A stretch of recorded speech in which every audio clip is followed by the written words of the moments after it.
안녕하세요. 서정욱입니다. 지금 보고 계시는 그림은 시슬레 부의 초상입니다.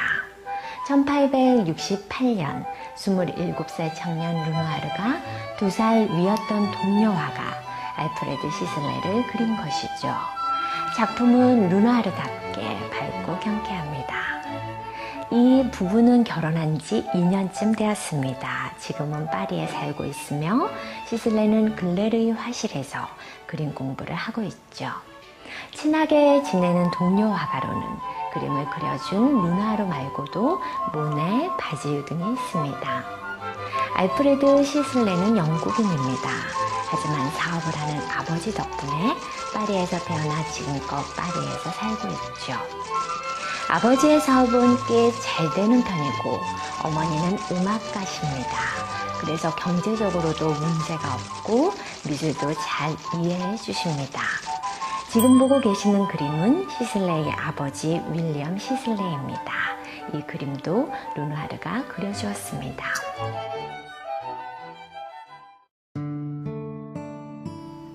혹시 알프레드 시슬레라는 이름을 아셨습니까?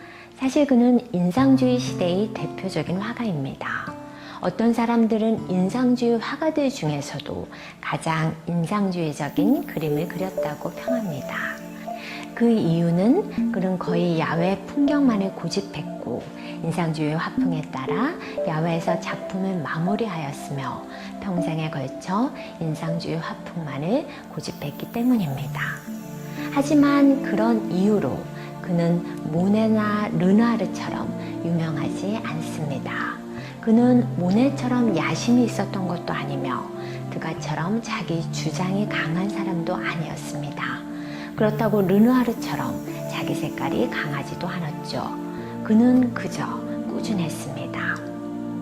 보불 전쟁 후 아버지의 사업이 몰락한 후 평생을 지독한 가난과 싸우면서도 그는 그림만 그렸습니다. 그가 끝까지 가지고 있었던 것은 그림에 관한 꾸준함이었습니다.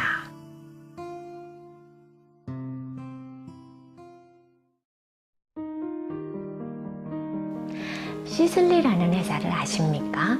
1976년 창립한 이 회사는 식물성 명품 화장품만을 고집하는 프랑스 회사로 그들이 표방하는 것은 자연주의입니다. 눈치채셨습니까? 자연주의. 그렇습니다. 시슬리라는 브랜드는 알프레드 시슬레에서 나온 것입니다.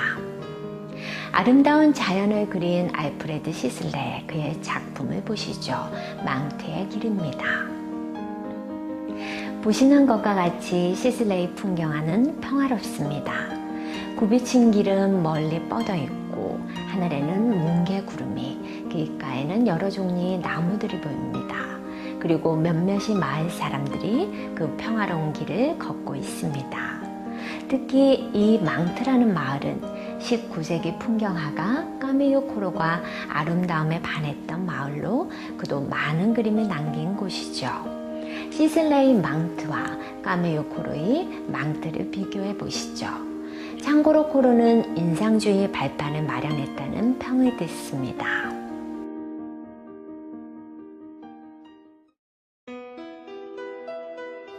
이번에는 시슬레와 다른 인상주의 화가들이 그린 루브시에르의 길을 비교해 보시죠. 구별이 되십니까? 왼편이 시슬레, 가운데가 피사로, 오른편이 르누아르가 그린 루브시에르의 길입니다. 보시듯 시슬레의 그림은 눈을 잡아끄는 특별함은 없습니다. 그래서 모네의 그림을 따라 그린다는 악의적 평을 받은 적도 있습니다.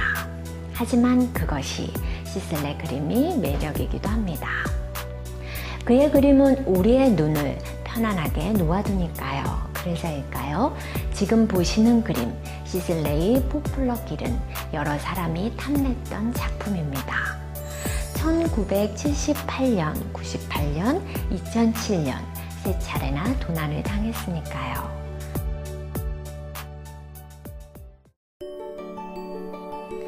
그다지 특이하지 않았던 시슬레에게도 별명이 하나 있었습니다. 그것은 물의 화가라는 것입니다. 그림부터 보시죠. 마를레 항이 홍수입니다. 1876년 생강 유역이 마를리 항이 홍수로 범람했습니다. 그로 인해 시민들은 많은 피해를 입었습니다. 하지만 그것이 시슬레이 눈에는 너무 좋은 그림 소재로 보였나 봅니다. 아무튼 그는 그때 마를리 항의 홍수 장면을 7장이나 그렸습니다. 그런데 그 그림이 너무 아름다웠던 것이죠. 그래서 물의 화가라는 별명이 붙었던 것입니다.